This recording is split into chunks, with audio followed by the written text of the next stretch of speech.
Hi dears, welcome to Keerthi logger. ಇವತ್ತಿನ recipe ಬಂದುಬಿಟ್ಟು ನಾನು ಮೊಸರನ್ನ ಮಾಡ್ತಾಯಿದ್ದೀನಿ. ಅದಕ್ಕೋಸ್ಕರ ಇಲ್ಲಿ ಒಂದು ಬೌಲ್ ತಗೊಂಡಿದ್ದೀನಿ. ಬೌಲ್ಗೆ ಅನ್ನನ ಟ್ರಾನ್ಸ್ಫರ್ ಮಾಡ್ಕೊತಾ ಇದ್ದೀನಿ.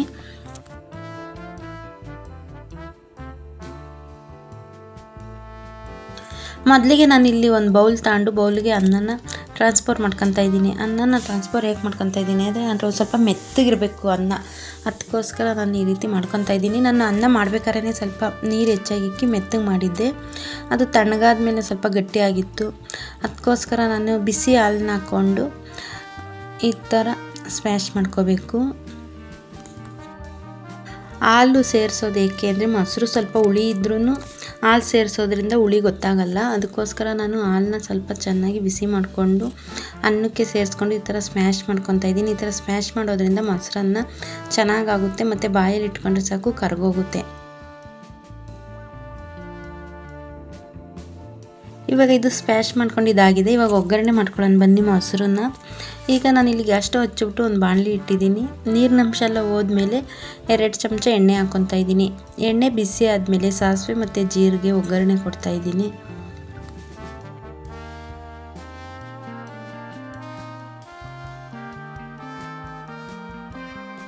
ಸಾಸಿವೆನ ಜೀರಿಗೆ ಚಟಪಟ ಅಂತ ಸಿಡಿದ ಮೇಲೆ ಉದ್ದಿನಬೇಳೆ 1 ಚಮಚ ಆ್ಯಡ್ ಮಾಡಬೇಕು.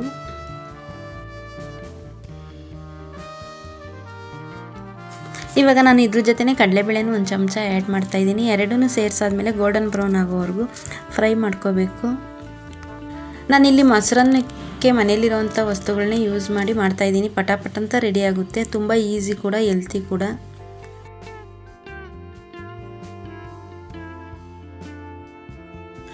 ಇವಾಗ ನೀವು ಇಲ್ಲಿ ನೋಡ್ತಾ ಇರ್ಬೋದು, ಕಡಲೆಬೇಳೆ ಉದ್ದಿನಬೇಳೆ ಸ್ವಲ್ಪ ಕಲರ್ ಚೇಂಜ್ ಆಗಿದೆ.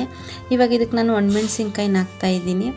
ಒಣಮೆಣಸಿನ್ಕಾಯಿ ಇಲ್ಲಿ ಎರಡು ತಗೊಂಡಿದ್ದೆ, ಅದನ್ನು ಪೀಸ್ ಮಾಡಿ ಸೇರಿಸ್ತಾ ಇದ್ದೀನಿ. ಇದನ್ನು ಅಷ್ಟೇ ಸ್ವಲ್ಪ ಎಣ್ಣೆಲಿ ಫ್ರೈ ಮಾಡ್ಕೊಂಡಾದ್ಮೇಲೆ ಉದ್ದಕ್ಕೆ ಕಟ್ ಮಾಡ್ಕೊಂಡಿರೋವಂಥ ಗ್ರೀನ್ ಚಿಲ್ಲಿ ಅದನ್ನು ಆ್ಯಡ್ ಮಾಡ್ತಾಯಿದ್ದೀನಿ. ಅದನ್ನು 2ರಿಂದ 3 ತಗೊಂಡಿದ್ದೆ ಗ್ರೀನ್ ಚಿಲ್ಲಿನ. ಅದನ್ನು ಅಷ್ಟೇ ಸ್ವಲ್ಪ ಎಣ್ಣೆಯಲ್ಲಿ ಚೆನ್ನಾಗಿ ಫ್ರೈ ಮಾಡ್ಕೋಬೇಕು. ಎರಡನ್ನೂ ಎಣ್ಣೆಯಲ್ಲಿ ಫ್ರೈ ಮಾಡ್ಕೊಂಡಾದ್ಮೇಲೆ ಇದ್ರ ಫ್ಲೇವರ್ ಎಣ್ಣೆ ಜೊತೆ ಬಿಟ್ಕೋಬೇಕು, ಗ್ರೀನ್ ಚಿಲ್ಲಿ ಮತ್ತು ಒಣಮೆಣಸಿನ್ಕಾಯಿದು.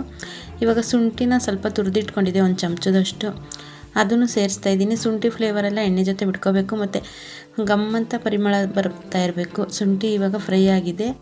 ಇವಾಗ ಕರಿಬೇವನ್ನ ಸೇರಿಸ್ತಾ ಇದ್ದೀನಿ. ಕರಿಬೇವನು ಅಷ್ಟೇ ಸ್ವಲ್ಪ ಫ್ರೈ ಮಾಡ್ಕೋಬೇಕು. ಕರಿಬೇವೆಲ್ಲ ಫ್ರೈ ಆಗಿದ್ಮೇಲೆ ನಾನು ಸಣ್ಣಗೆ ಹಚ್ಚಿಟ್ಕೊಂಡಿರೋಂಥ ಈರುಳ್ಳಿನ ಆ್ಯಡ್ ಮಾಡ್ತಾಯಿದ್ದೀನಿ. ಈರುಳ್ಳಿನೂ ಅಷ್ಟೇ ಜಾಸ್ತಿ ಏನು ಫ್ರೈ ಮಾಡ್ಕೋಬಾರ್ದು, ಸ್ವಲ್ಪ ಹೊತ್ತು ಫ್ರೈ ಮಾಡಿಕೊಂಡ್ರೆ ಸಾಕು. ನಾವು ಶುಂಠಿ ತುರಿ ಹಾಕಲೇಬೇಕು. ಶುಂಠಿ ತುರಿ ಹಾಕೋದ್ರಿಂದ ಮೊಸರನ್ನ ಒಂಥರ ಡಿಫ್ರೆಂಟಾಗಿ ಟೇಸ್ಟಿಯಾಗಿ ಚೆನ್ನಾಗಿರುತ್ತೆ.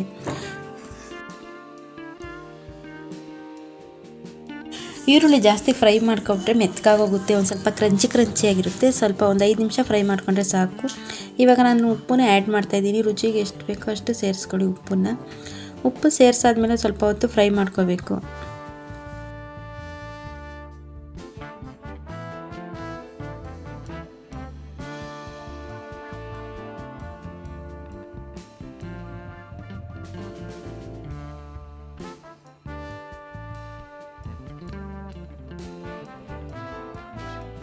ಇವಾಗ ಈರುಳ್ಳಿ ಎಲ್ಲ ಫ್ರೈ ಮಾಡಿದಾಗಿದೆ. ಲಾಸ್ಟಿಗೆ ನಾನು ಕೊತ್ತಂಬರಿ ಸೊಪ್ಪನ್ನ ಸೇರಿಸ್ತಾ ಇದ್ದೀನಿ.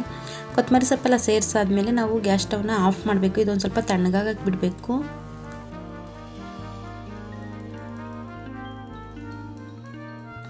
ಇದೊಂದು 10 ನಿಮಿಷ ಕೂಲ್ ಆಗಕ್ಕೆ ಬಿಡಬೇಕು.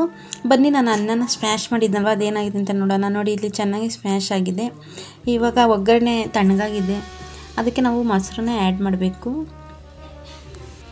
ಈ ಸಮ್ಮರ್ ಸೀಸನಲ್ಲಂತೂ ಮಕ್ಳಿಗೆ ಮಾಡಿಕೊಟ್ರೆ ತುಂಬ ಇಷ್ಟಪಟ್ಟು ತಿಂತಾರೆ. ಮತ್ತು ಫ್ರೂಟ್ ಇಷ್ಟಪಡೋವಂಥವ್ರಿಗೆ ಮಕ್ಕಳು ಯಾರು ಇಷ್ಟಪಡ್ತಾರೆ ನೋಡಿ, ಇವಾಗ ಇದಕ್ಕೆ ಆ್ಯಡ್ ಮಾಡಿ ಕೊಡ್ಬೋದು. ಇವಾಗ ಆ್ಯಡ್ ಮಾಡ್ಕೋಬೋದು. ದಾಳಿಂಬೆ ಹಣ್ಣು ಆಗಿರ್ಬೋದು, ಇಲ್ಲ ಗ್ರೇಪ್ಸ್ ಆಗಿರ್ಬೋದು, ಇಲ್ಲ ಗೋಡಂಬಿ ಆಗಿರ್ಬೋದು.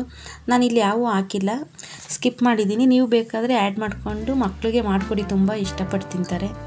ಇಲ್ಲಿ ನಾನು ಒಗ್ಗರಣೆಗೆ ಮೊಸರೆಲ್ಲ ಸೇರಿಸಿದಾಗಿದೆ. ಅನ್ನನ ಸ್ಮ್ಯಾಶ್ ಮಾಡಿದ್ನಲ್ವ ಅದನ್ನು ಇವಾಗ ಸೇರಿಸಿ ಚೆನ್ನಾಗಿ ಮಿಕ್ಸ್ ಮಾಡ್ಕೋಬೇಕು. ಸ್ವಲ್ಪನೇ ಅನ್ನನ ಸೇರಿಸಿ ಮಿಕ್ಸ್ ಮಾಡ್ಕೋಬೇಕು. ಈ ರೀತಿ ನಮ್ಮಮ್ಮ ಮಾಡಿಕೊಡ್ತಾಯಿದ್ರು, ತುಂಬ ಚೆನ್ನಾಗಿರ್ತಿತ್ತು. ನೀವು ಒಂದ್ಸತಿ ಟ್ರೈ ಮಾಡಿ ನೋಡಿ. ಮೊಸರನ್ನ ನನ್ನ ಫೇವ್ರೇಟು. ಎನಿ ಟೈಮ್ ನನಗೆ ಯಾವಾಗ ಮಾಡಿಕೊಟ್ರು ನಾನು ಈ ರೀತಿ ತಿಂತೀನಿ. ಸಮ್ಮರ್ ಸೀಸನಲ್ಲಿ ಅನ್ನ ಸಾರು ತಿಂದು ಬೇಜಾರಾಗಿರಿ, ಈ ರೀತಿಯೂ ಒಂದ್ಸತಿ ಟ್ರೈ ಮಾಡಿ ನೋಡಿ. ಮೊಸರನ್ನ ಊಟ ಮಾಡೋದ್ರಿಂದ ಹೊಟ್ಟೆ ತುಂಬ್ದಂಗಿರುತ್ತೆ ಮತ್ತು ಆರೋಗ್ಯಕ್ಕೂ ಒಳ್ಳೆಯದು. ಈಸಿ ಆ್ಯಂಡ್ ಕ್ವಿಕ್ಕಾಗಿ ಆಗುತ್ತೆ. ನೀವು ಒಂದ್ಸತಿ ಟ್ರೈ ಮಾಡಿ ನೋಡಿ, ತುಂಬ ಚೆನ್ನಾಗಾಗಿತ್ತು. ಯಾವ ರೀತಿ ಬಂತು ಅಂತ ನನಗೆ ಕಮೆಂಟಲ್ಲಿ ತಿಳಿಸಿ. ಯಾರೆಲ್ಲ ನನ್ನ ವಿಡಿಯೋ ನೋಡ್ತಾ ಇದ್ದೀರೋ ಸಬ್ಸ್ಕ್ರೈಬ್ ಆಗಿಲ್ಲ ಅಂದರೆ ಸಬ್ಸ್ಕ್ರೈಬ್ ಆಗಿ ಫುಲ್ ವಿಡಿಯೋ ನೋಡಿ. ನಿಮ್ಗೆ ಇಷ್ಟ ಆದರೆ ಶೇರ್ ಮಾಡಿ, ಲೈಕ್ ಮಾಡಿ, ಕಮೆಂಟ್ ಮಾಡಿ. Thanks for watching. ನೆಕ್ಸ್ಟ್ ವಿಡಿಯೋದಲ್ಲಿ ಸಿಗೋಣ. ಬಾಯ್, ಟೇಕ್ ಕೇರ್.